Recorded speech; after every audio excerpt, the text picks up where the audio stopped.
Salatu nahi dut berriro ere, naiz dana dagoen esana,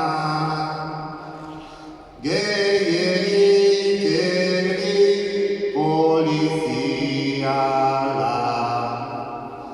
ezkutatzen duen trama.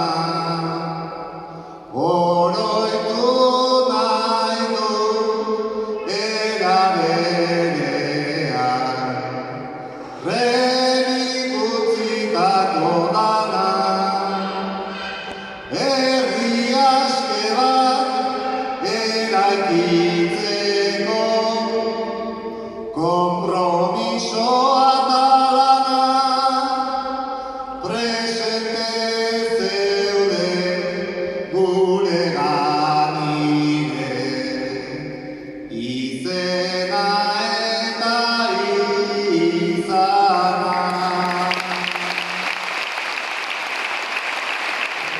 Santiotako danborradaren bultzatzailea. Gurean bezala, ikasle garaian Burgosen ere arrasto sakona utzi zuen gazte bat. Seme eta anaia, alaia eta baikorra. Lagunen laguna. 12 urte pasa dira ja Remi erail zutenetik. 11 urte sanizazio egunetan arratsaldeko 8etan bere izena eta izana aldarrikatzen dugunetik. Urte hauetan, egia, justizia eta aitortza aldarrikatu izan dugu, eta aurten ere aldarrikapen horrekin jarraitzea besterik ez dugu.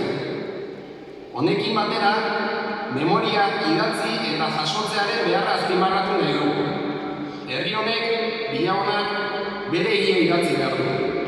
Hemen gertatutakoa azaleratu eta erakutsi behar da. Etorkizunean halakorik gerta ez daia. Zoritxarrez, uztaile hasieran berri negargarri bat izan genuen. Etxeondo Remiren omenez landatutako aritza moztu zuten. Horrelako ekintzek adierazten dute memoriaren beharra. Bide honetan, biziki eskertzen dugu udalak hartu duen bidea. Arantzadi Zientzia Elkartearekin elkarlanean Villaonako memoria lantzen ari da. Gu ere proiektu horren parte gara. Urte hauetan, zer gertatu den eta bertako bizilagunok nola bizi izan dugun biltzen ari dira azterlan horretan. Hurrengo pausoa eta ezinbestekoa, azterlanetik ateratakoak herriko gazteei erakutsi eta beraiekin lantzea da. Memoriarik gabeko herri batek ez baitu inoiz aurrera egingo. Bide batez, gogoratu nahi dugu 2009 urteko uztailaren 31 hartan Villaonan zegoen mobilizazioa. Euskal presoen eskubideen alde zegoen deituta elkarteratzea. 12 urte hauetan pasaidenak pasate ere, 2021 urtean Villaonako herrikide bat oraindik ere epaitua izaten ari da Audientzia Nazionalean presoen eskubideen alde aritzeagatik. Honekin batera, pasaren larunbateko irudiek 12 urte atzera egitera eraman gaituzte. Poliziaren presentzia, epaitegietako errepresioa. Bada garaia aurrera begiratzen utzi naitzaten. Azkenik, omenaldi hau posible egiten duzuen guztioi eskerrik asko. Bai antolatzaileei eta baita bertaratu zareten guztioi.